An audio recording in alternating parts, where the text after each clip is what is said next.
There was a time when the de facto car that people chose to arrive in was a Mercedes S-Class. But in the light of newer, cooler, more cutting-edge competition, the star on the S-Class seemed to lose some of its sparkle. But now Mercedes has an all-new S-Class, and with this car, they are betting on making their way back into the power circle and hobnobbing with the who's who of India. And I think they might just manage to do that. Here's why.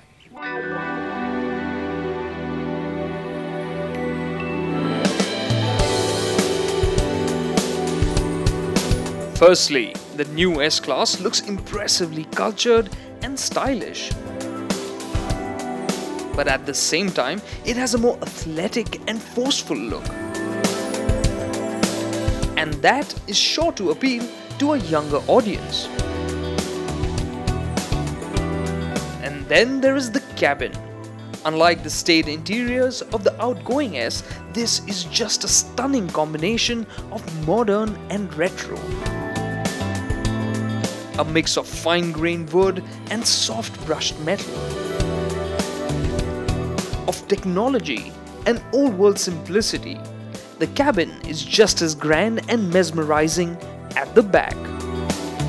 Even though the wheelbase is same as before, this long wheelbase S-Class has more space. When you are sat in the sumptuous seats and being driven around, you can't help but marvel at how well this car is engineered. Cuts out all the exterior noises, the buses roaring by, the rickshaws gang gang gang gang gang, all of that is just cut out. You do get a little bit of road noise and some wind noise, but on the whole, the cabin is just so silent. And the experience gets better and better. This back seat is just incredible.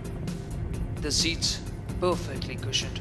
They're vented for heating, cooling, their motors to adjust just about everything you want in the seat. It even gives you a massage. You've got all the accessories you want, USB connectivity back here, individual DVD screens, and well, on the long drive back home, when you're tired, there's the chauffeur package.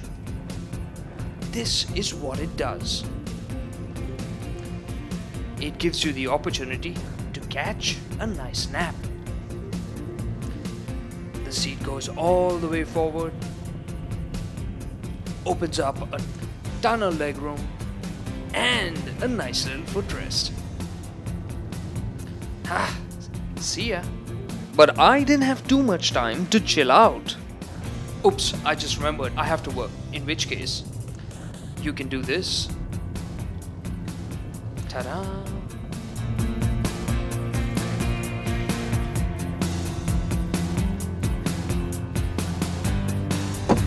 How's that?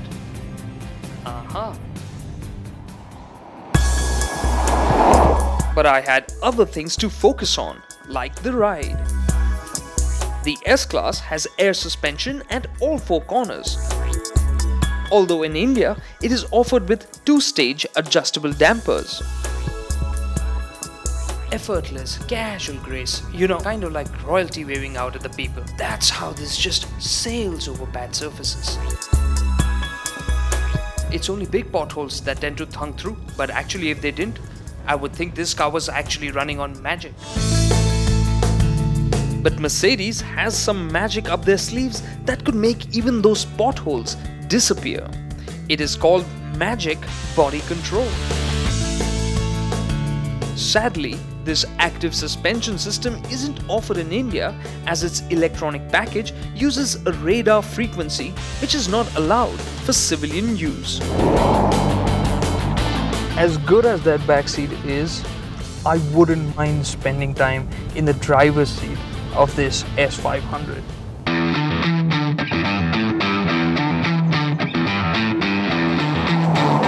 Although its 4663cc V8 motor sounds familiar to the outgoing car, this motor is new. It uses direct injection and twin turbocharging. It also generates more power. It has 453 bhp and a very potent 71.4 kilograms of torque. This engine is incredibly impressive. It's butter smooth. At idle and full burst, it's just smooth all throughout. And then is the drivability. It's responsive low down in the rev range, and once you cross 2,500 RPM, this thing just shoots forward. There's also sport mode for the drivetrain, which you just press here. What you find is that the engine and gearbox just become so much sharper. This is actually enjoyable to drive. It really is. Mercedes claims that the S500 is more than half a second faster to 100 than the outgoing car. With an ultra-low drag coefficient of 0.24, this large saloon is also incredibly slippery. And that makes it quick and efficient. Now the A-Class and B-Class get dual-clutch gearboxes, but this is still using the 7G-tronic in the Plus configuration. It may not be the quickest gearbox when it comes to gear shifts, but it is definitely very smooth. This new S-Class is 50% stiffer than the outgoing car, and 50% of the car is aluminium. So even though it is wider, taller and longer than before, it is only slightly heavier than the outgoing machine. It's not going to give you goosebumps, but it drives really well for a car of this size and given the comfort level that it has on offer. That's not all. The S-Class offers cutting-edge technology to make driving better at night. And this is thanks to the night vision system. It highlights possible dangers on the road in low light conditions.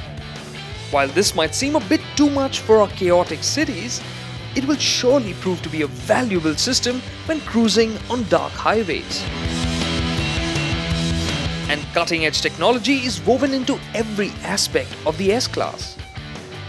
This Mercedes gets full LED headlamps, and cameras offer a 360-degree view, which is particularly helpful when reversing or parking this limo. The dashboard has two ultra-sharp 12.4-inch TFT screens. One is for the command system and the other is for the information that the driver requires. The command system also has an inbuilt 250 GB hard drive and in-car Wi-Fi. The 24-speaker Burmester sound system will wow you with more than just its sound. The cabin is completely lit by LEDs, which can be adjusted. You have 7 colors to choose from, some of which are a bit garish. Thankfully, you can control the brightness to soften things a bit. The seats get every kind of imaginable motorized adjustment, from the expected recline and lumbar to a more exotic hot stone massage. Sunblinds are neatly motorized, and you have a panoramic sunroof. But Mercedes isn't offering some of their latest safety technology, like the belt buckle retractor and the belt bag. The number of airbags in the Indian S is 8, while in Europe the count is 14. To some extent, this does blunt the S-Class's promise of being the pinnacle of the automobile for Indian customers. Now, Mercedes has taken the strengths of the outgoing S-Class, distilled them, made them sharper, purer, and infused them into the new S-Class. Whether it's the way the cabin cocoons you, the way it rides, or just the quality of the furniture and fixings on the inside, that's how good everything feels on the inside. There's a great sense of occasion, and when it comes to the interior design, a new benchmark, not just for what we expect from Mercedes, but from this class as well. Really has a great sense of occasion. And even in the way it drives, it might not be an enthusiast car, but it is certainly enjoyable to drive now. And of course, the petrol motor, really strong, good responsiveness at everyday speeds, and can really pull like a truck when you put your foot down. So The only weak point for this car would be the fact that there's no diesel motor on offer when it goes on sale at first, and that it is going to be quite expensive at about 1.6 crore rupees. But then for the Arabpatis, what is touted to be the best car in the world is surely going to be a bargain even at that price.